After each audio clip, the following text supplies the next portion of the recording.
Ryan, we're going to take you way back in the Wayback Machine real briefly before we move it right back here to 2022 again, because Manny's taking us back to Dennis Dixon's era, 2007. I'm sure you can lament that situation there. I remember just as a college football fan that didn't, except for not wanting to see players get injured, didn't care one way or the other, but just keeping track of the sport and watching the games thinking, yeah, this man derails them.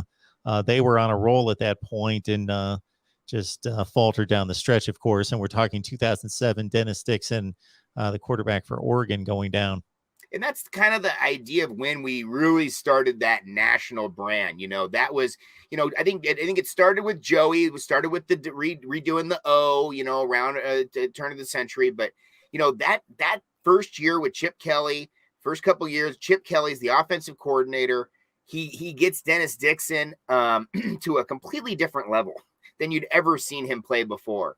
And the game at Michigan was absolutely epic. Of course, the week before App State happened. So, but that's the time frame. I think a lot of people are their mindset. That's when it starts. And then it goes through the entire Jeremiah Masoli and all those different guys. Then you get to Marcus Mariota. And I think that Marcus Mariota has set a precedent in Oregon that is just unbelievable. I mean, I think just as a guy, first Polynesian player to win the Heisman, and then also just to be the character guy he is. Now, he hasn't had the NFL career that we thought he was going to have, but then right after him, we have Justin Herbert, who comes in the NFL and absolutely takes over. So if you're a quarterback who sees that sort of lineage, you gotta want to try to go there.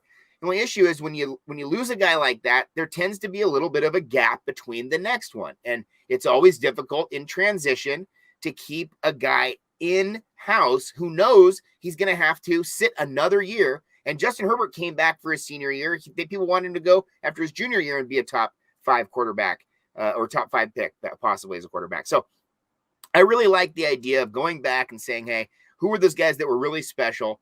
And I've talked to Dennis Dixon numerous times, and I mentioned that to him exactly what you said, what could have been that year. That was a terrible situation. My aunt and uncle were in the desert that night with that injury, and it feels like it all fell apart.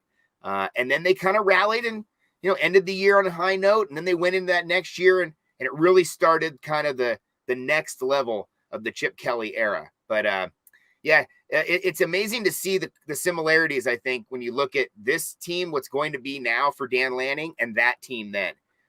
When it comes to Chip Kelly taking over a team that was very, very successful the year before, and having an opportunity to be a first-year coach with a really solid team.